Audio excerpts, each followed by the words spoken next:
বিসমিল্লাহির রহমানির রহিম। পরম করুণাময় ও অসীম দয়ালু আল্লাহর নামে শুরু।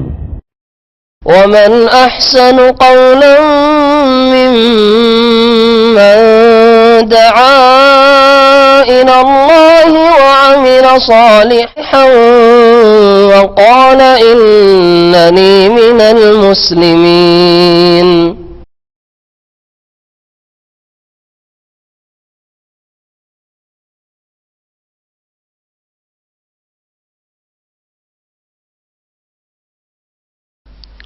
السلام عليكم ورحمة الله وبركاته. بسم الله الرحمن الرحيم. الحمد لله رب العالمين والصلاة والسلام على سيد المرسلين نبينا محمد وعلى آله وصحبه أجمعين ومن تبعهم بإحسان إلى يوم الدين. أما بعد، فقد قال المؤلف رحمه الله تعالى: فصل في ركوعه صلى الله عليه وآله وسلم. فإذا فرغ من القراءة رفع يديه وكبر راكعا ووضع كفيه على ركبتيه كالقابض عليهما ووتر يديه فنحاهما عن جنبيه وبسط ظهره ومده واعتدل فلم ينصب رأسه ولم يخفضه بل حيال ظهره إلى آخره। আল্লাহ পাকের সমস্ত প্রশংসা যে আল্লাহ পাক রব্বুল আলামিন 5 ওয়াক্ত সালাত ফরজ করেছেন এবং সে আল্লাহ পাক রব্বুল আলামিন সালাতের বিধিবিধানও নাযিল করেছেন। সালাত এবং সালাম নাযিল হবে নবী মুহাম্মদুর রাসূলুল্লাহ সাল্লাল্লাহু আলাইহি সাল্লামের উপর, যার তরিকা মোতাবেক সমস্ত ইবাদত বন্দেগী সম্পাদন করতে হবে। তার প্রথমটি হচ্ছে তাওহীদের পরে সালাত। যে ব্যক্তি সালাত ঠিক করতে পারল সেই ব্যক্তি অন্য অন্য আমলও ঠিক করতে পারবে হয়তো। আর যে ব্যক্তি নিজের সালাতি নামাজই ঠিক করতে পারল না, নামাজ পুরা করতে পারল না, অথবা পুরা করলেও নামাজ নবী করিম সাল্লাল্লাহু আলাইহি সাল্লামের তরিকা মোতাবেক আদায় করল না, নামাজের শর্ত, রুকন, ওয়াজিবাত, যেসব নামাজের মধ্যে বৈশিষ্ট্য গুণাবলী রয়েছে সেগুলি সহ পুরা করল না, সেই ব্যক্তি অন্যান্য আমলেও অবশ্যই ত্রুটিযুক্ত থাকবে। আমাদের দর্শের বিষয়বস্তু সংক্ষিপ্ত জাদুল মাদে নবী করিম সাল্লাল্লাহু আলাইহি সাল্লামের রুকু সম্পর্কে।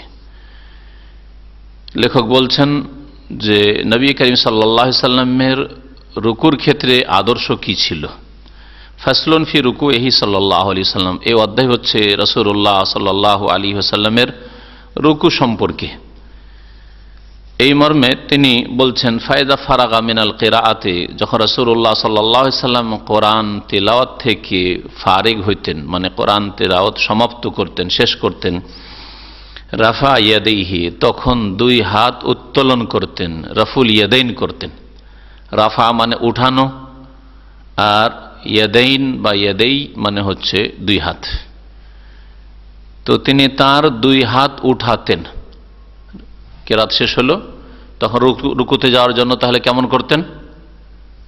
হাত উঠাইতেন, এই দুই হাত উঠাইতেন। ওয়াকাব্বারা, আর তাকবীর বলতেন রাকিয়ান, রুকু যাওয়ার সময়। রুকু যাওয়ার সময় আল্লাহু আকবার বলতেন আর দুই হাত উঠাইতেন। তাহলে এরকম করতেন, কেরাত শেষ হলো, আল্লাহু আকবার, তারপরে রুকুতে। তাহলে রাফিউল ইয়াদাইন, দুই হাত উঠানো নবী করিম সাল্লাল্লাহু আলাইহি ওয়াসাল্লামের স্পষ্ট সুন্নাত, অস্পষ্ট নয়, সহিহ সুন্নাত, কোন রকমের দুর্বলতা নেই। যখন রুকুতে যাবে তখনও, রুকু থেকে উঠবে তখনও। আর তাকবীরে তাহরিমাতে তো আছে, যেটা সকলেই মানে না শুধু রুকুতে যাওয়ার সময়, রুকু থেকে ওঠার সময়।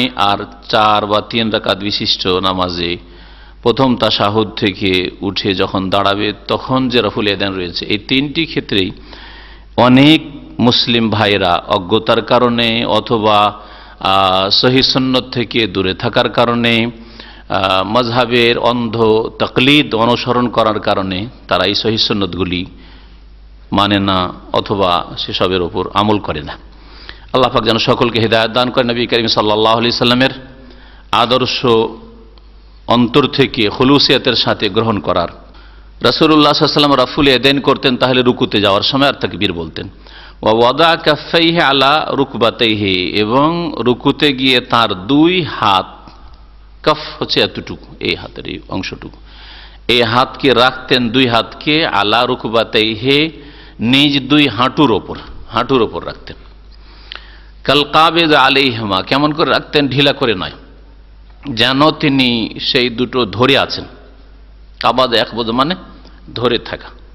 ওয়াত্তারা ইয়াদাইহি, এবং দুই হাতকে ধনুকের মতো করতেন। ওয়াতার মানে হচ্ছে ধনুক, সাহাম মানে হচ্ছে তীর, আর ওয়াতার মানে হচ্ছে ধনুক।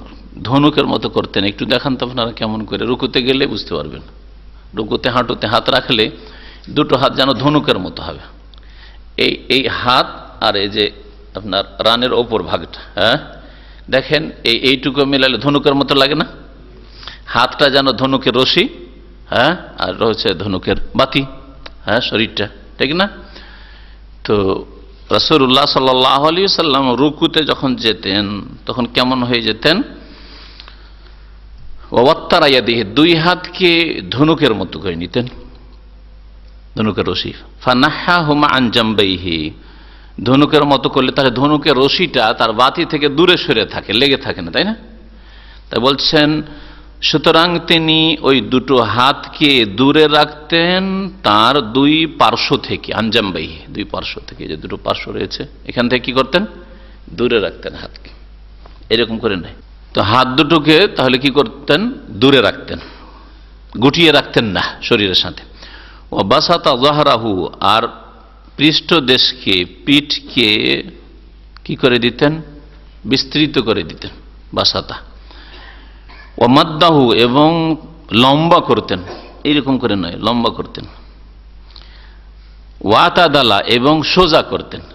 তিনটি শব্দ এখানে প্রয়োগ করা হয়েছে। সম্প্রসারিত করতেন, বাসাতে এবসত। মাদ্দাহু, লম্বা করতেন, বাসাতা জড়িয়ে নিয়ে নয়, লম্বা করে। আর তারপরে সেটাকে কি করতেন? সমতল করতে, সমান করে রাখতেন, হ্যাঁ, মধ্যম পন্থা অবলম্বন করতেন। এইরকমও নয়, এইরকমও না। লম্বা তাহলে পিঠটা লম্বা, তাই না? লম্বা হবে, হ্যাঁ, বিস্তৃত হবে, আর কি হবে? সমান, সমতল হবে, হ্যাঁ। যেমন পিঠের উপর পানি পড়লে হয়তো গড়বে না, এইরকম গড়বে, কিন্তু একবার বরাবর। এর বিপরীত হচ্ছে দুটো, আর দুটোই ভুল। ওই দুটো সম্পর্কে বলছেন, ভুল দুটো সম্পর্কে। ফালাম ইউনসেব বা ফালা ইউনসেব, নাসাবা ইয়ানসেব, ফালাম ইয়ানসেব, ফালাম ইয়ানসেব রাসাহু। সুতরাং তিনি সাল্লাল্লাহু আলাইহি সাল্লাম তার মাথাকে উঁচাও রাখতেন না, মাথাকে উঁচা করে এরকম করে রুকু করতেন না। ওয়ালাম ইয়াখফিযহু, আর খাফাজ ইয়াখফিজ মানে নিচে করা, আর মাথাকে নিচেও করতেন না এরকম করে।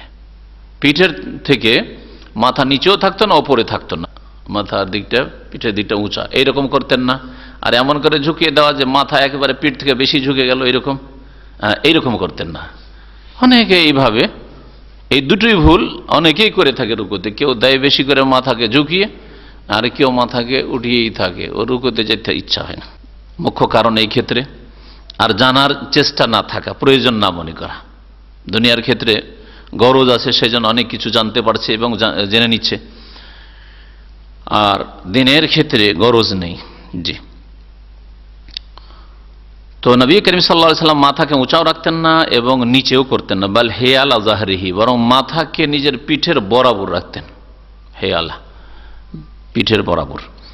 ওয়াকানা ইয়াকুলু, এবং এই রুকুতে রাসূলুল্লাহ সাল্লাল্লাহু আলাইহি ওয়াসাল্লাম বাচনিক যে ইবাদত করতেন সেটা ছিল, এইভাবে বলতেন তিনি, সুবহানা রাব্বিয়াল আযীম। একটি তাসবিহ, একাধিক তাসবিহ নবী করিম সাল্লাল্লাহু আলাইহি ওয়াসাল্লাম করতেন, বিভিন্ন সময় বিভিন্ন রকম তাসবিহ করতেন। সুবহান রাব্বিয়াল আযীম, আমার মহান প্রতিপালকের পবিত্রতা ঘোষণা করি। সুবহান রাব্বিয়াল আযীম মানে ওসাব্বিহু সুবহান রাব্বিয়াল আযীম, আমি আমার মহান প্রতিপালকের, পালনকর্তার তাসবিহ মানে পবিত্রতা ঘোষণা করি। ওয়া তারাতান ইয়াকুলু মা যালিকা আও মুক্তাসিরান আলাইহি, আর কখনো কখনো রাসূলুল্লাহ সাল্লাল্লাহু আলাইহি সাল্লাম এই সুবহান রাব্বিয়াল আযীমের সাথে আরো একটি তাসবিহ পড়তেন, মানে সুবহান রাব্বিয়াল আযীম পড়ার পরে ওইটা পড়তেন, এটাও করতেন। অথবা আও মুক্তাসিরান আলাইহি, অথবা সুবহান রাব্বিয়াল আযীম পড়তেন না, শুধু যেই তাসবিহটা বলছি সেটা বলতেন। সেটা কি? সুবহানাকা আল্লাহুম্মা রাব্বানা ওয়া বিহামদিকা আল্লাহুম্মা গফিরলি। সুবহানাকা, হে আল্লাহ তোমার পবিত্রতা ঘোষণা করছি, আল্লাহুম্মা, হে আল্লাহ, রব্বানা, হে আমাদের প্রতিপালক, ওয়া বিহামদিকা তোমার প্রশংসার সাথে সাথে, আল্লাহুম্মা গফিরলি, হে আল্লাহ তুমি আমাকে ক্ষমা করে দাও। নবী করিম সাল্লাল্লাহু আলাইহি সাল্লাম বিভিন্ন আয়াতের উপর আমল করেছেন। যখন কোরআনে কারীমের আয়াত নাযিল হলো, এক হাদিসে রয়েছে ফাসাব্বিহ বিসমি রাব্বিকাল আযীম, তোমার মহান রবের তাসবিহ করো। তখন নবী করিম সাল্লাল্লাহু আলাইহি ওয়াসাল্লাম বলেন ইজআলুহা ফি রুকুইকুম, এর উপর আমল করো তোমাদের রুকুতে। এটার বাস্তবায়ন করো, এই আয়াতের বাস্তবায়ন করো কোথায়? তোমাদের রুকুতে। ফাসাব্বিহ বিসমি রাব্বিকাল আযীম, সুবহানা রাব্বিয়াল আযীম পড়া শুরু করলেন সাহাবীরা। যখন নাযিল হলো সাব্বিহ ইসমা রাব্বিকাল আলা, সূরা আলা, নবী সাল্লাল্লাহু আলাইহি ওয়াসাল্লাম বলেন ইজআলুহা ফি সুজুদিকুম, তোমরা এর উপর আমল করো তোমাদের সিজদায়। সাব্বিহ ইসমা রাব্বিকাল আলা, তোমার মহান প্রভুর, মহান প্রতিপালকের তাসবিহ করো। সুবহানা রাব্বিয়াল আলা। যখন সূরা নসর নাযিল হলো ইযা জা নাসরুল্লাহি ওয়াল ফাতহু ওয়া রাআইতান নাস ইয়াদখুলুনা ফি দীনিল্লাহি আফওয়াজা ফাসাব্বিহ বিহামদি রাব্বিকা ওয়াস্তাগফিরহু, তিনটি হুকুম। তাসবিহ করো তোমার রবের প্রশংসার সাথে সাথে, আর ওয়াস্তাগফির, তার কাছে ক্ষমাও চাও। তিনটির উপর আমল করতেন শেষ জামানে নবী সাল্লাল্লাহু আলাইহি সাল্লামের উপর এই সূরা ইযা জা নাসরুল্লাহ মক্কা বিজয়ের পর নাযিল হয়েছে, বা ওই সময় নাযিল হয়েছে। তখন নবী সাল্লাল্লাহু আলাইহি ওয়াসাল্লাম পড়তেন। মা আয়েশা রাদিয়াল্লাহু তাআলা আনহা থেকে সহিহ বুখারীতে বর্ণিত রয়েছে কানা ইয়াকুলু ফি রুকুইহি ওয়া সুজুদি, রুকুতেও সিজদাতেও নবী সাল্লাল্লাহু আলাইহি ওয়াসাল্লাম কি বলতেন? সুবহানাকা সুবহানাকা ফাসাব্বিহ, তাসবিহের উপর আমল হয়ে গেল। হ্যাঁ, বিহামদি রাব্বিকা, আল্লাহুম্মা রাব্বানা ওয়া বিহামদিকা, বিহামদি রাব্বিকা। হ্যাঁ, আল্লাহুম্মা গফিরলি ওয়াস্তাগফিরহু, তার কাছে ক্ষমা ও মার্জনা কামনা করা, আমল হয়ে গেল। এইভাবে সূরা ইযা জা নাসরের ওপর নবী করিম সাল্লাল্লাহু আলাইহি ওয়াসাল্লাম আমল করেছেন, সাহাবায়ে কেরাম আমল করেছেন। এজন্য আর এতে তাসবিহ যেহেতু বেশি রয়েছে, তাসবিহ আছে, তাহমিদও আছে, আল্লাহ পাকের পবিত্রতা ঘোষণা আছে, তারপরে আল্লাহ পাকের প্রশংসাও আছে, আল্লাহর কাছে ক্ষমা চাওয়া আছে, সুতরাং এটা সবচেয়ে উত্তম। আর সহিহ বুখারীর বর্ণনা অন্যান্য হাদিসের সাথে সাথে, এই হাদিসটি সহিহ বুখারীতে রয়েছে, সহিহ মুসলিমে রয়েছে, ইবনে খুজাইমাতে রয়েছে। মোট কথা এখানে এসে তাই ইসলামী সেন্টারের দান আল্লাহর পরে, তাই না? ইসলামী সেন্টার থেকে শিখেছেন। সহিহ বুখারীর হাদিসের উপর আমল নাই দেশে, সহিহ মুসলিমের হাদিসের আমল নাই। সুবহান রাব্বিয়াল আযীম ছাড়া আর কিছুই জানে না, অথচ নবী করিম সাল্লাল্লাহু আলাইহি ওয়াসাল্লাম বুখারীর হাদিস, মুসলিমের হাদিস। ওয়া কানা রুকুউহু আল মুতাদ মিকদারাত 10 তাসবিহাত, আর রাসূলুল্লাহ সাল্লাল্লাহু আলাইহি ওয়াসাল্লামের সাধারণ রুকু ছিল 10 তাসবিহ সমপরিমাণ। 10 বার সুবহান রাব্বিয়াল আযীম পড়তে যতক্ষণ লাগে ততক্ষণ কমপক্ষে তিনি কি করতেন? তাসবিহ করতেন। এটা সাধারণ রুকু, লম্বার সময় নয়, বরং প্রায় অধিকাংশ দিনগুলিতে আল মুতাদ এই জন্য বলা হয়েছে, যেটা তার অভ্যাস ছিল সেটা কমপক্ষে 10 বার তাসবিহ করা যাবে এতক্ষণ। আজকালকার ইমাম সাহেবেরা অথবা মুসল্লিরা 3 বার করলে মনে করে যে আল্লাহর বড় ইহসান করে দিল মনে হয়। হ্যাঁ, আল্লাহর অনেক কিছু করে দিল, নিজের কিছু করেনি, হতভাগা। এই জন্য কমপক্ষে ইমাম সাহেবের উচিত 5 বার 7 বার পড়বে, যাতে মুক্তাদি কমপক্ষে 3 বার পড়তে পারে, উচিত তাদের। রাসূলুল্লাহ সাল্লাল্লাহু আলাইহি সাল্লামের তাসবিহর পরিমাণ ছিল 10 তাসবিহাত, 10টি তাসবিহ কমপক্ষে।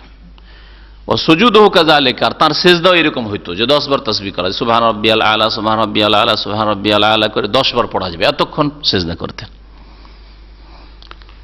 ওয়া তারাতান ইয়াজআলু রুকু ওয়াস সুজুদা বিকদরিল কিয়াম, আর কখনো কখনো রাসূলুল্লাহ সাল্লাল্লাহু আলাইহি ওয়াসাল্লাম রুকু সিজদাকে তার কিয়ামের সমান করে দিতেন, মানে যতক্ষণ দাঁড়িয়ে সানা পড়েছেন, ইস্তিফতার দোয়া, হ্যাঁ, সূরা ফাতিহা, তার সাথে আরেকটি সূরা মিলানো, কতক্ষণ লাগে? এতক্ষণ পর্যন্ত কখনো কখনো রুকুতে সিজদাতে থেকেছেন। ওয়ালাকিন কানা ইয়াফআলুহু আহইয়ানান, তবে এটা নবী সাল্লাল্লাহু আলাইহি ওয়াসাল্লাম কখনো কখনো করতেন। ফি সালাতিল লাইল ওয়াহদাহু, রাতের নামাজে, বিশেষ করে রাতের নামাজে। এটা লেখকের দাবি শুধু খাস করে দেওয়া সালাতুল লাইলের সাথে, কিন্তু কোনো হাদিসে নেই যে নবী সাল্লাল্লাহু আলাইহি ওয়াসাল্লাম এই লম্বা তাসবিহ মানে কিয়ামের সমান রুকু সিজদা করতেন শুধু সালাতুল লাইল, রাতের নামাজে, মানে একাকী নামাজে, এরকম কথা ওই হাদিসে নেই। এই জন্য মাঝে মধ্যে এইরকম লম্বা যদি ফরজ নামাজে করে তো সেটাই সুন্নাত, সেটা সুন্নাতের খেলাফ নাই।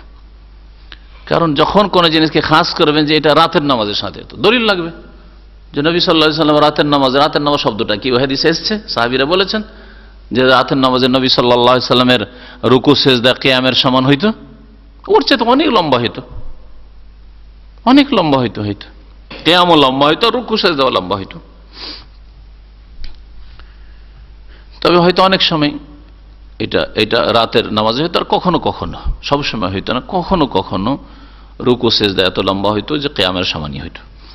ফাহাদিয়াহুল গালিব তাদিলুস সালাত ওয়া তানাসুবুহা, রাসূলুল্লাহ সাল্লাল্লাহু আলাইহি সাল্লামের অধিকাংশ সময়ের আদর্শ হচ্ছে নামাজকে মধ্যম পন্থায় রাখা, আর একটি অঙ্গ আর একটি অঙ্গের সাথে সামঞ্জস্য থাকা। এমন নয় যে কিয়াম তো খুব লম্বা হয়ে গেল, রুকু খুব হালকা হয়ে গেল, হ্যাঁ রুকু হালকা হয়ে গেল, সেজদা লম্বা হয়ে গেল, এরকম করতেন না, সামঞ্জস্যতা থাকতো। ওয়াকানা ইয়াকুল আইযান ফি রুকুইহি, দুটি তাসবিহ কিন্তু রুকুর শুনলেন তাই না, তৃতীয় তাসবিহ শুনেন। রাসূলুল্লাহ সাল্লাল্লাহু আলাইহি সাল্লাম রুকুতে আরো বলতেন কখনো কখনো সুবহুন কুদ্দুসুন রব্বুল মালাইকাতি ওয়ার রূহ।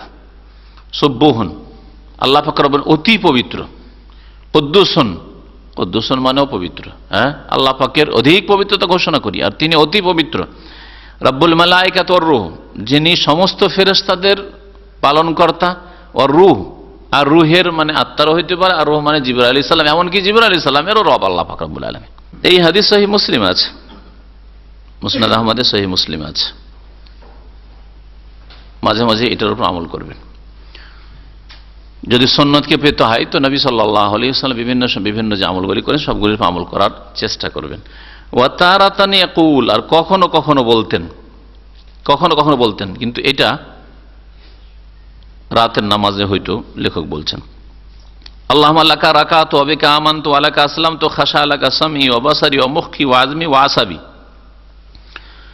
হে আল্লাহ, তোমার উদ্দেশ্যে রুকু করছি, ওয়া বিকা আমানতু, তোমার প্রতি বিশ্বাস করেছি, ঈমান নিয়ে এসেছি, ওয়া লাকা আসলামতু, তোমার সামনে আত্মসমর্পণ করেছি, তোমার আনুগত্য প্রকাশ করছি, খাশা লাকা সামঈ, আমার শ্রবণ শক্তি আপনার সামনে বিনয়ী, অবাসারি, আমার দৃষ্টি শক্তিও বিনয়ী, অমুখী, আর আমার মগজ, ও আজমি, আমার হাড় হাড্ডি, ও আসাবি, আর আমার শিরা উপশেরা, সব কিছুই তোমার সামনে কি বিনয়ী, অনগত। এই হাদিসটি রয়েছে সহিহ মুসলিমে। নবী করিম সাল্লাল্লাহু আলাইহি ওয়াসাল্লাম এইরকম কখনো কখনো রুকুতে তাসবিহ করতেন। ওয়াহাযা ইন্নামা হুফিযা আনহু ফি কিয়ামিল লাইল, এটি সুরক্ষিত বর্ণিত নবী সাল্লাল্লাহু আলাইহি ওয়াসাল্লাম সম্পর্কে কিয়ামুল লাইল, রাতের নামাজে, তাহাজ্জুদের নামাজে। সুম্মা ইয়ারফা রাসাহু কাইলান, রুকু সম্পর্কে আলোচনা হয়। রুকু থেকে যখন উঠতেন, মাথা উঠাতেন, তখন কি বলতেন? এই বাক্যটি বলে মাথা উঠাতেন, সামি আল্লাহু লিমান হামিদা, আল্লাহ পাক শুনলেন ওই সব লোকের কথা যারা তার প্রশংসা করলো, যারা প্রশংসা করলো তাদের কথা আল্লাহ পাক শুনলেন। এই হাদিস সহিহ বুখারীতে রয়েছে, অন্যান্য হাদিসের কিতাবে রয়েছে। ওয়া ইয়ারফাউ ইয়াদাইহি, এবং তার সাথে সাথে কি করতেন? দুই হাত উঠাতেন, রফুল ইয়াদাইন করতেন। তার রুকু থেকে উঠতেন, সামি আল্লাহু লিমান হামিদা, রফুল ইয়াদাইন করতেন। এটি হচ্ছে সুন্নাত। আর সুন্নতকে যে যত বেশি কমাবে সে তত বেশি নেকি থেকে বঞ্চিত হবে।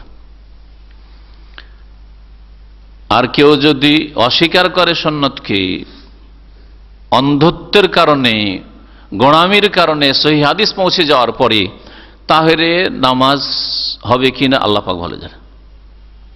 একজন লোক জানে না হয়তো, অথবা মনে করলো যে সুন্নাত মাঝে মধ্যে করলাম, মাঝে মধ্যে হয়তো ছেড়ে দিলাম বা ছুটে গেল, সেটা আলাদা কথা, নেকি কমলা, এটা আলাদা কথা। মানে এই যে নেকি কমবে না, নেকি কমবে অবশ্যই, যত সুন্নত কমাবে তত নেকি কমবে। কিন্তু একটা লোক বলছে না, এই সুন্নত মানা যাবে না, রফুল আদান সুন্নত মানা যাবে না, কেন? আমাদের মাযহাবে নেই। তাহলে সেই ব্যক্তি স্পষ্ট সহি প্রমাণিত রাসূলুল্লাহ সাল্লাল্লাহু আলাইহি ওয়াসাল্লামের সহিহ হাদিসের সুন্নতকে অস্বীকার করলো।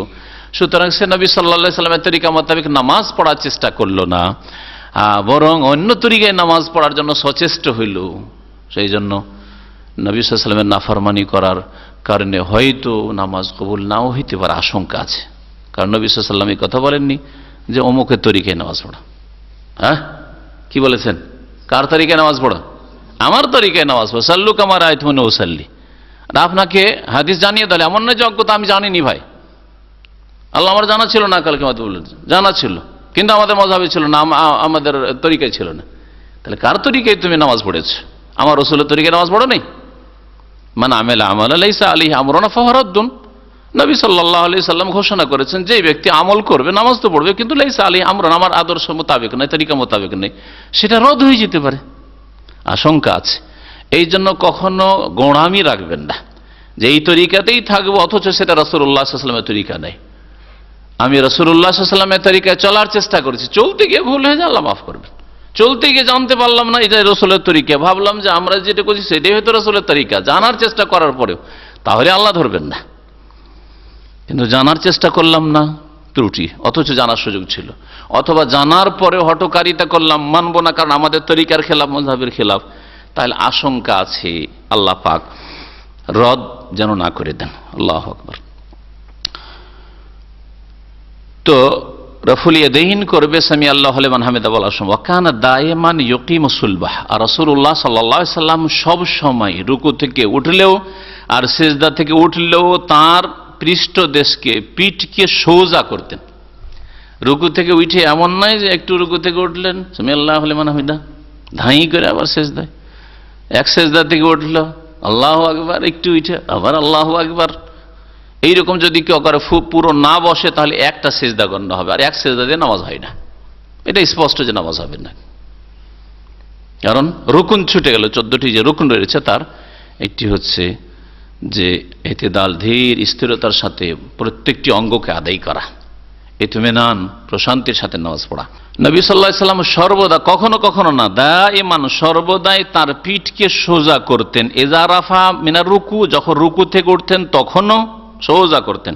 ওয়াবাইনা সাজদাতাইন, দুই সিজদার মাঝখানে যখন বসতেন তখনও পিঠকে সোজা করতেন। রাসূলুল্লাহ সাল্লাল্লাহু আলাইহি ওয়াসাল্লাম বলেছেন এই মর্মে, মানে রুকু থেকে উঠেও সোজা হইতে হবে আর দুই সিজদার মাঝখানে সোজা হয়ে বসতে হবে। ওয়া ইয়াকুল, বলছেন নবী সাল্লাল্লাহু আলাইহি ওয়াসাল্লাম তার একটি হাদিসে, লা তুজজিউ সালাতুন আয়ুকিম রাজুলু ফিহা সুলবাহু ফি রুকু ওয়াস সুজুদ, ওই নামাজ যথেষ্ট না। ওই নামাজ কি নয়?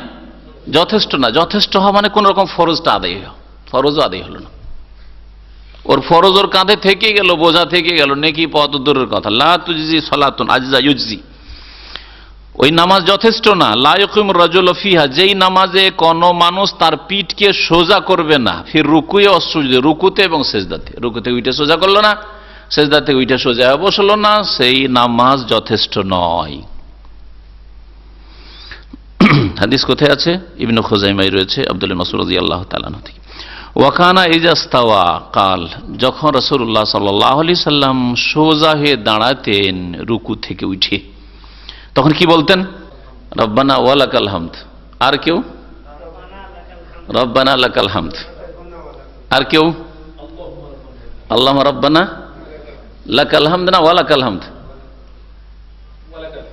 ওয়ালাকাল হামদ। আর কেউ? রব্বানা লাকাল হামদ। কয়টা হইল? চারটা হয়েছে। চারটার মধ্যে আল্লামা ইবনুল কাইয়িম রাহমাতুল্লাহ আলাইহি বলছেন যে একটা নেই, মাইনাস করতে হবে, তিনটে ঠিক একটা ভুল। কিন্তু তিনি তার ইজতিহাদে যেটাকে ভুল বলেছেন এই কিতাবে বা এর আসল কিতাব, এটা তো সংক্ষিপ্ত জাদুল মাদ, বড় এই যেটা 6 খণ্ডে জাদুল মাদ রয়েছে, তাতে তিনি যেটাকে ভুল বলেছেন সেটারও দলিল সহিহ বুখারীতে আছে। এতে থেকে বোঝা যায় যে বড় বড় আল্লামা, শুধু আল্লামাই তিনি না, আজকালকার যুগের আল্লামার মতো না, তিনি বড় মুহাদ্দিস, বড় মুফাসসির, হ্যাঁ, বড় ইমাম, আর তারপরেও ভ্রম হয়ে যেতে পারে, ভ্রম হয়ে যেতে পারে। দেখেন এখানে মাসলাটা এরকম হয়েছে। ওয়াকানা ইজাস্তাওয়া, যখন রাসূলুল্লাহ সাল্লাল্লাহু আলাইহি ওয়াসাল্লাম সোজা হয়ে দাঁড়াতেন, কালা বলতেন রব্বানা ওয়ালাকাল হামদ, একটা, রব্বানা ওয়ালাকাল হামদ, সামি আল্লাহু লিমান হামিদা, রব্বানা ওয়ালাকাল হামদ, ওয়াও দিয়ে একটা হইল।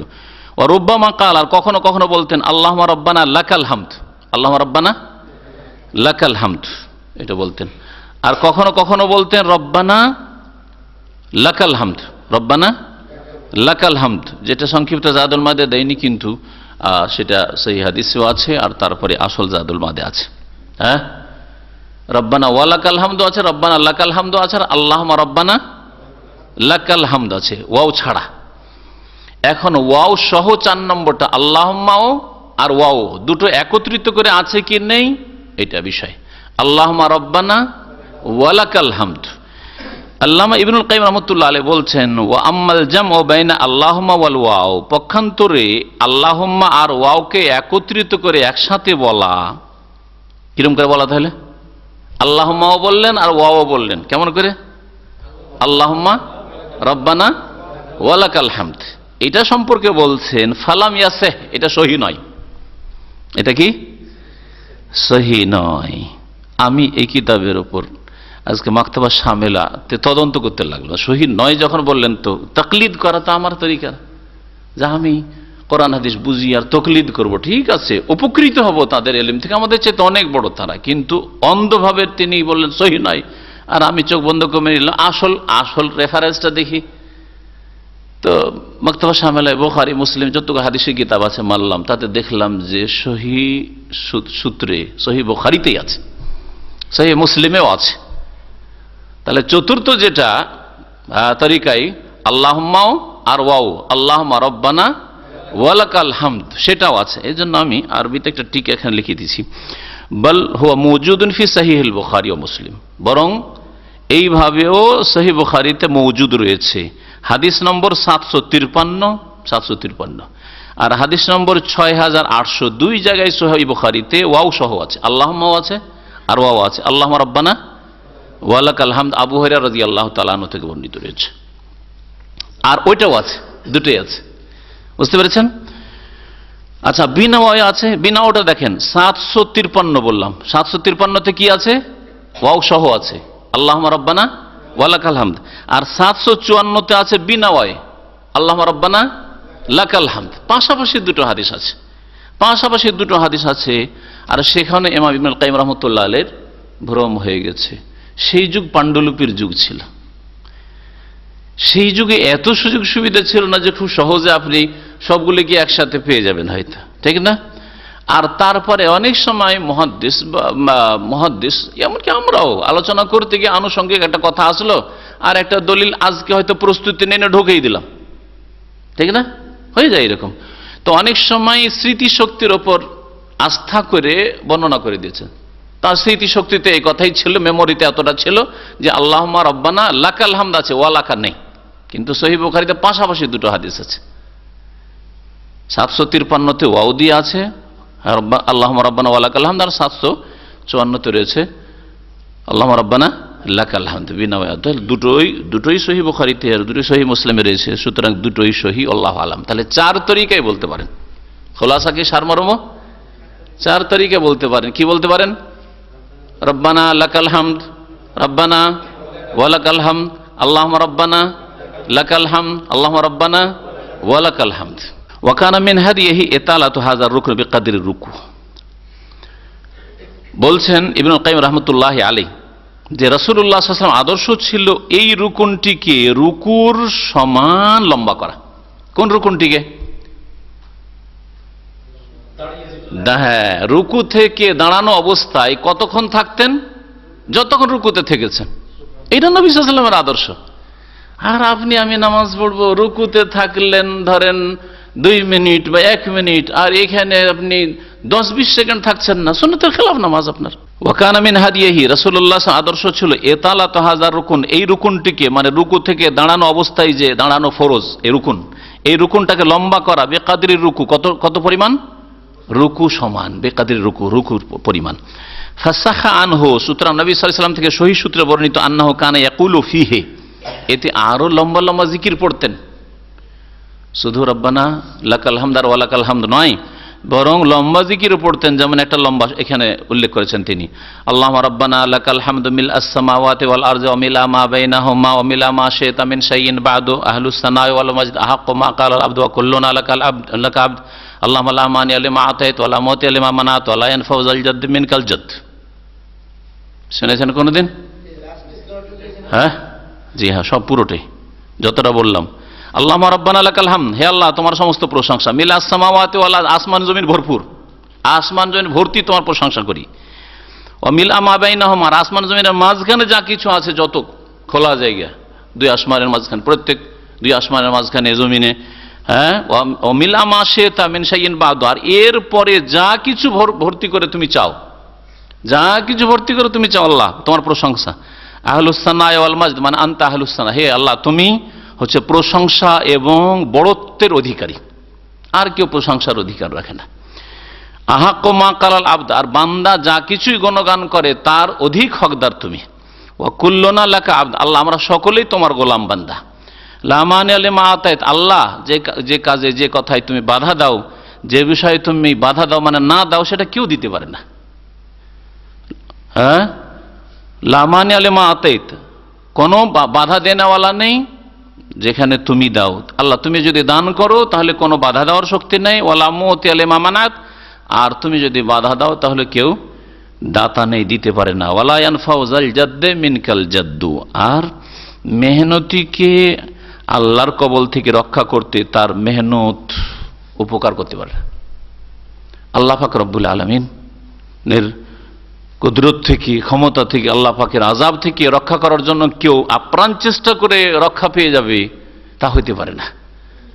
যে আল্লাহ নাফরমানি করে থাকবোই না দুনিয়াতে, লুকিয়ে যাব, পারবে? হ্যাঁ, কিন্তু যে কোনো শক্তির ক্ষেত্রে পারবে, যে কোনো ক্ষেত্রে, শক্তির ক্ষেত্রে সম্ভব। যে কোনো শক্তিশালী দেশে অপরাধ করে আমি থাকলাম না, যে দেশে আত্মগোপন করে এমন জায়গায় লুকিয়ে গেলাম খুঁজেই পেল না, সম্ভব এটা। কিন্তু আল্লাহ পাক রব্বুল আলামিনের ক্ষেত্রে তা সম্ভব না। আল্লাহ পাকের ওপর কিছু স্পষ্ট থাকে না, কোনো কিছুকে গোপন রাখা যায় না। মনের কথা গোপন রাখা যায়, যা মনে আসছে আর যাচ্ছে অস্পষ্ট, হ্যাঁ, যেটাকে অন্তরের খাতরাত, হ্যাঁ, আসলো আর চলে গেল, সেকেন্ডের জন্য একটা ভালো কথা আসলো অথবা মন্দ কথা আসলো আর চলে গেল, সেটাও আল্লাহ পাক জানছেন। করলেন না, মুখে ফুটেও বললেন না, ধৈরেও রাখলেন না, অন্তরে এসছে আর গেছে, তাও তো আল্লাহ পাক জানেন। ওয়াসাহা আনহু, নবী সাল্লাল্লাহু আলাইহি সাল্লাম থেকে সহিহ সূত্রে আরো প্রমাণিত, আন্নাহু কানা ইয়াকুলু ফিহি, তিনি বলতেন এতে, কোনখানে বলতেন? রুকু থেকে উঠে দাঁড়ানো অবস্থায়। এটাও কখনো কখনো বলতেন, আল্লাহুম্মা গসিলনি মিন খাতায়ায়া, আল্লাহ আমার গুনাহ থেকে আমাকে ধুয়ে দাও, বিল মায়ে, পানির দ্বারা, ওয়াসালজ, বরফ দ্বারা, ওয়াল বারাদ, আর শিলা, বৃষ্টি দ্বারা, ওই বৃষ্টির সাথে যে শিলা পাথর হয় তা দ্বারা, ওয়ানাক্কিনি মিনাজ যুনুবি ওয়াল খাতায়া, আর গুনাহ খাতা থেকে, গুনাহ আর ভুল ভ্রান্তি থেকে আমাকে পরিষ্কার পরিচ্ছন্ন করে দাও। কামা ইউনাক্কা সাওবুল আবিয়াযু মিনাদ দানাস, যেমন পরিষ্কার পরিচ্ছন্ন করা হয় সাদা কাপড়কে ময়লা আবর্জনা থেকে। এতটুকু তো আছে, কিন্তু তার সাথে ইমাম ইবনুল কাইয়িম রাহমাতুল্লাহ আলাইহি ওয়াবাইদ বাইনি ওয়া বাইনা খাতায়া কামা বা'দা বাইনাল মাশরিক ওয়াল মাগরিব, এটুকু যে লাগিয়েছেন, এটুকু সম্পর্কে গবেষক ওলামারা বলেছেন যে হাযিহিল জুমলা লাম তারিদ ফির রুকু, আসল যে জাদুল মাদ তার টিকাতে এই কথাটি উল্লেখ করা হয়েছে যে এই যে শেষ বাক্যটি, এই বাক্যটি রুকুর ক্ষেত্রে নেই। নবী সাল্লাল্লাহু আলাইহি ওয়াসাল্লাম রুকু থেকে উঠে বলতেন না। কোথায় বলতেন? ইন্নামা ওয়ারাদাত ফিল ইস্তিফতা, তাকবীরে তাহরিমার পরে যে ইস্তিফতার দোয়া, হ্যাঁ, ওই সময় বলতেন। ওই সময় সহিহ বুখারীতে যেমন আছে, আল্লাহু বাঈদ বাইনি ওয়া বাইনা খাতায়া কামা বা'দতা বাইনাল মাশরিক ওয়াল মাগরিব, আল্লাহুম্মা নাক্কিনি মিনাল খাতায়া কামা ইয়ানাক্কা সাওবুল আবিয়াযু মিনাদ দানাস, আল্লাহুম্মা আগসিল খাতায়া বিল মাই ওয়াস সালজি ওয়াল বারাদ। ওখানে আল্লাহু বাঈদ বাইনি ওয়া বাইনা খাতায়া আছে, কিন্তু এখানে বাঈদ বাণীর এই শেষ বাক্যটুকু, কতটুকু শেষখানে উল্লেখ, ওয়াবাইদ বাইনি ওয়া বাইনা খাতায়া কামা বা'দতা বাইনাল মাশরিক ওয়াল মাগরিব, আল্লাহ আমার মাঝে আর আমার গুনাহের মাঝে তেমনই দূরত্ব করে দাও যেমন দূরত্ব করেছো পূর্ব পশ্চিমের মাঝে।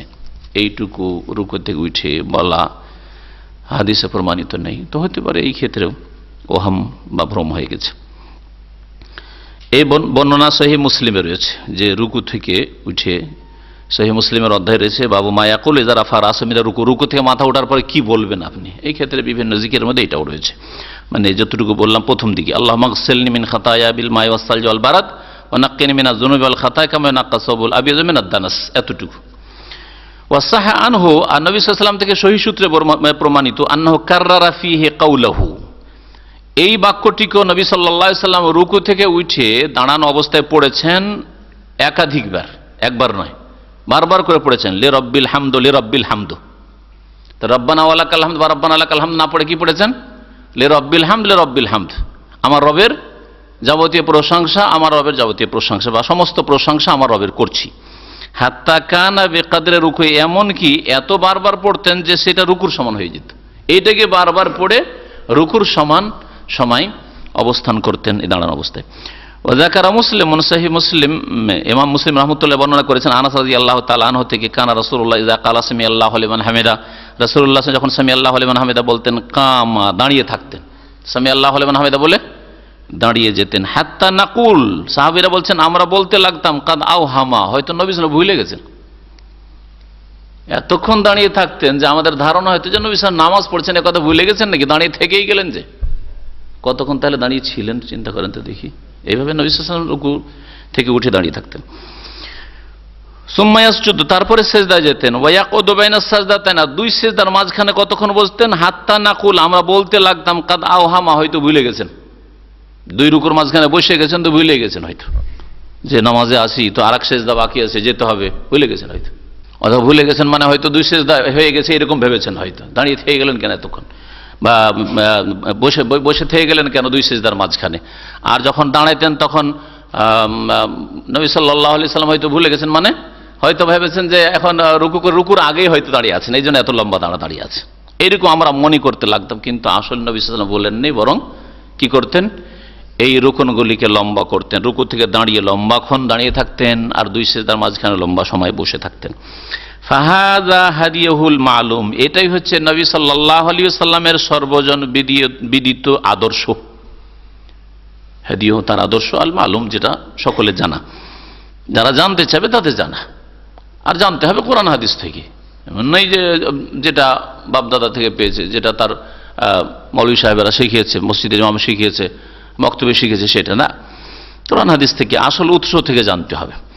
ওয়া তাকসিরু হাযাইনি রুকনাইন মিম্মা তাসাররাফ ফিহি উমারা ওয়া বনি উমাইয়া হাত্তা যুন্না আন্নাহু মিনাস সুন্নাহ, এই যে রুকু থেকে উঠে দাঁড়ানো অবস্থার রুকুনটা কওমা, আর দুই সিজদার মাঝখানে যে বৈঠক, এই দুটোই রুকুন, এই দুটো রুকুনকে শর্ট সংক্ষেপ করা, এটা নবী সাল্লাল্লাহু আলাইহি ওয়াসাল্লামের সুন্নত নয়, খোলাফায়ে রাশেদিনের সুন্নত না, আবু বকরের সুন্নত নয়, ওমরের সুন্নত নয়, উসমানের সুন্নত না, আলীর সুন্নত নয় রাদিয়াল্লাহু আনহু আজমাইন। কার সুন্নাত?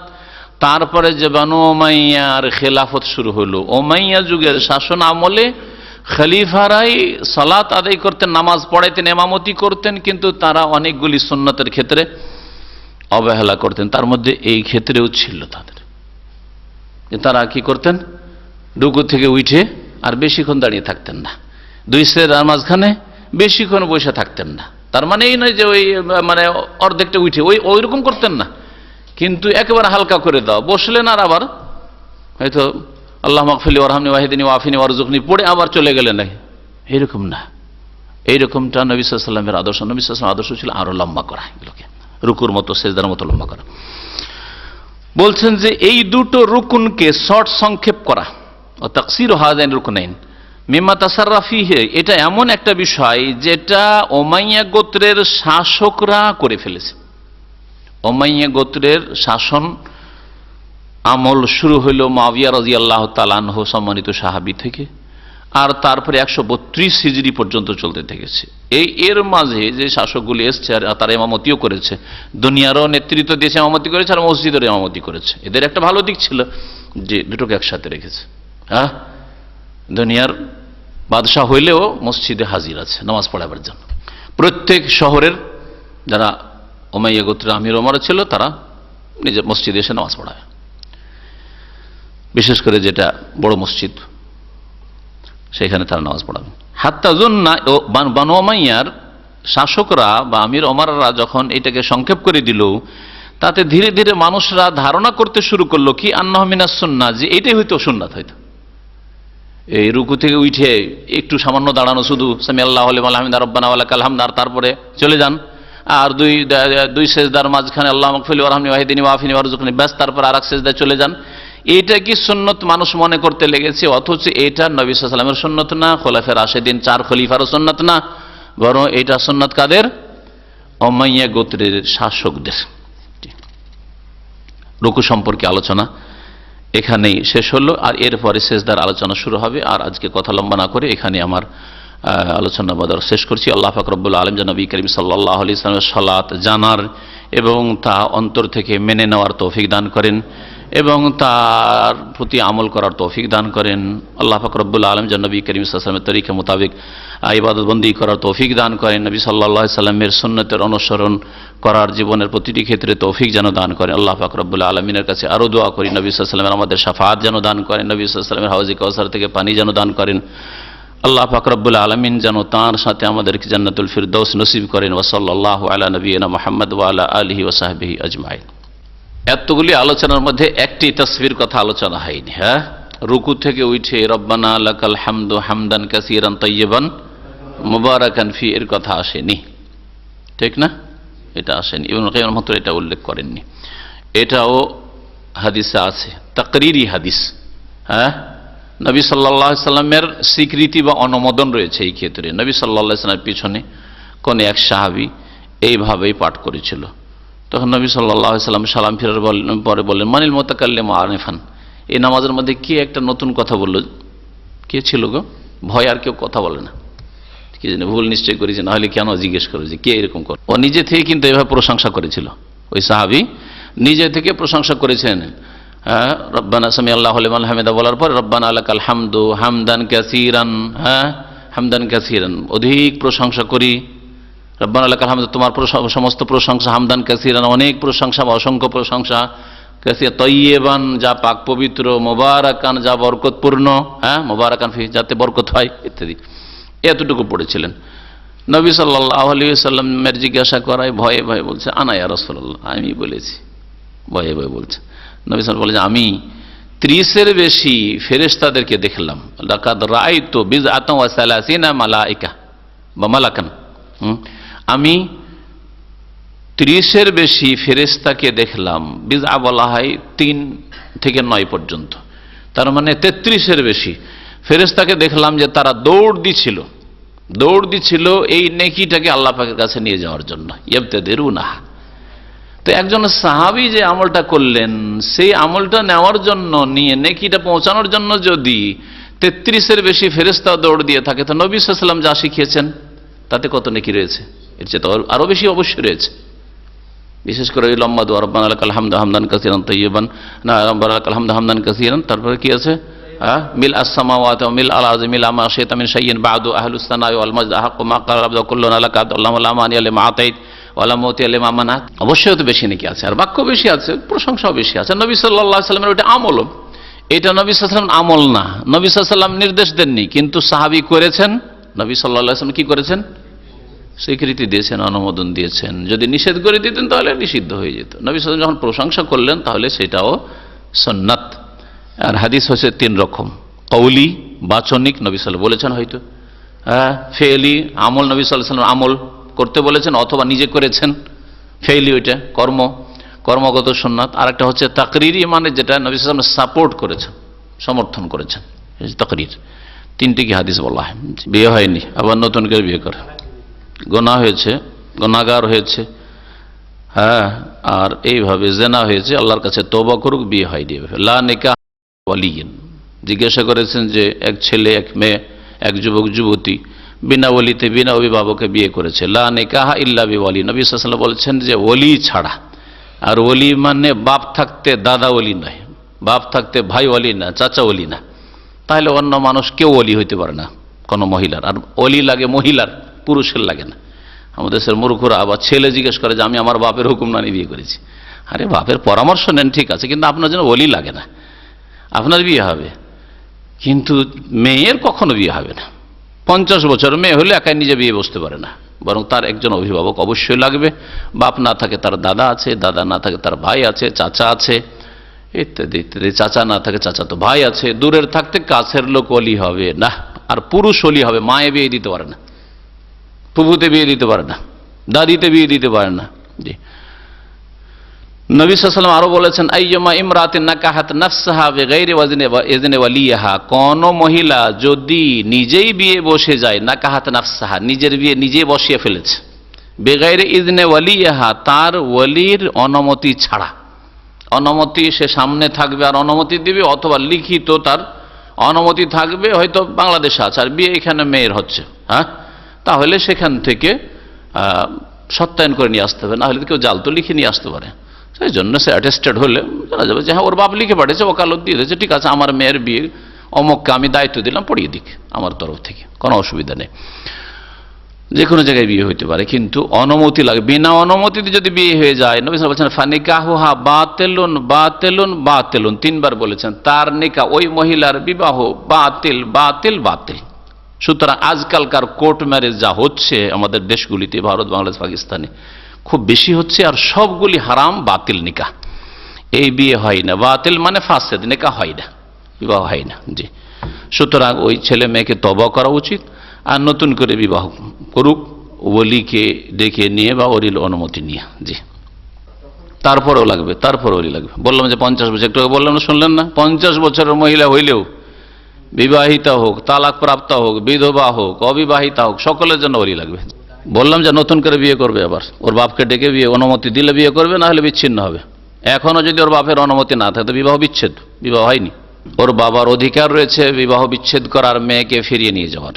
সহবাস না করে, সহবাস করার পরে গোসল না করে কাজকর্ম করা, খাওয়া দাওয়া, ইবাদত বন্দেগী ছাড়া সমস্ত কাজ করা যেতে পারে, তবে এই ক্ষেত্রে উত্তম হচ্ছে উযু করার পরে করবে। উযু করার পরে খাওয়া দাওয়া করবে, উযু করার পরে পানাহার করবে, উযু করার পরে পাকশাক করবে, উযু করার পরে ঘুমাবে, হ্যাঁ, উযু করার পরে ডিউটি করবে, সমস্যা নেই। নামাজের রক্ত আসলে গোসল করতে হবে, নামাজের রক্ত আসলে গোসল করতে হবে। বিনা উযুতে কেউ যদি থেকে যায় তাহলে ওইখানে, যেখানে ওই ব্যক্তি নাপাক অবস্থায় আছে, সহবাস হয়েছে বা গোসল স্বপ্নদোষ হয়েছে, সহবাসে শুধু খাস করিয়া না, স্বপ্নদোষ হয়েছে, আর স্বপ্নদোষ হওয়ার পরে বাবু ডিউটি চলে গেল, অথবা পড়ে আছে, লম্বা হয়ে পড়ে আছে, হ্যাঁ, উযুও করলো না, তাহলে ওই জায়গায় রহমতের ফেরেশতা আসবে না। যেমন কুকুর থাকলে রহমতের ফেরেশতা আসে না, ছবি থাকলে রহমতের ফেরেশতা আসে না, ঠিক তেমনি যদি কোনো জুনবি নাপাক মানুষ কোথাও পড়ে থাকে, বসে থাকে, কাজ করে, তাহলে ওখানে রহমতের ফেরেশতা আসেন। তাহলে বোঝা গেল যে বিনা উযুতে কেউ যদি কোনো মহিলা রান্না করে স্বামী স্ত্রী মিলনের পরে, বা কোনো ছেলে চাকরি করে, রুজি রোজগার করে, দোকানপাটে কেনা বেচা করে, তাহলে রহমতের ফেরেশতা আসে না, তার মানে বরকত হয় না, বরকত হয় না। আর এটাকে কাটাবার জন্য সর্বনিম্ন উযু করে নেওয়া যথেষ্ট, উযু করে নেওয়া যথেষ্ট। আমাদের দেশের আগের মহিলারা খুবই কট্টরপন্থী ছিল বউ সম্পর্কে, ছেলের স্ত্রী বউ সম্পর্কে যদি জানতে পারে যে গোসল ফরজ আছে, হাঁড়ি ছুঁতে দিবে না। আরে বাপরে বাপ, কি বিপদ যে ছিল আল্লাহ পাক জানে। হাঁড়ি পর্যন্ত ছুঁতে দেবে না, ও কিচিরে ঢুকতে দেবে না, হ্যাঁ, সব খারাপ করে দিবে, সব খারাপ করে দিবে। চুলার পাশে বসতে দেবে না। এইসব বিদাতি ধারণা, অবশ্য বিদাতি ধারণা। জায়েজ হইলেও এই ক্ষেত্রে উযু করে বসবে, উযু করে সব অসুবিধা নেই। ইবাদত বন্দেগী ছাড়া সব কিছু করা যায় উযু করার পরে। হাঁটলে আঙ্গুলে ভর দিয়ে, আরো বিদাত, এটা আরো বড় বিদাত। পেলো কোথায় এটা? যা নেই কোরআন হাদিসে সেটাই বিদাত। ধর্মের নামে যা করবে অথচ আল্লাহ এবং তার রাসূল বলেননি, বাড়াবাড়ি বিদাত। জি, এগুলো হচ্ছে বাড়াবাড়ি।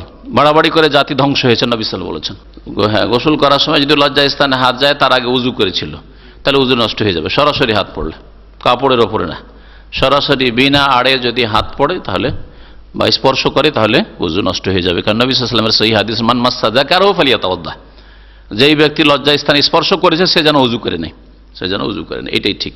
আমি যেটা বলছি হাদিসের মাযহাব, এত মাযহাব শিখে লাভ কি? রাসূলুল্লাহ সাল্লাল্লাহু আলাইহি ওয়াসাল্লাম মাযহাব হাদিসের মাযহাব বলছি।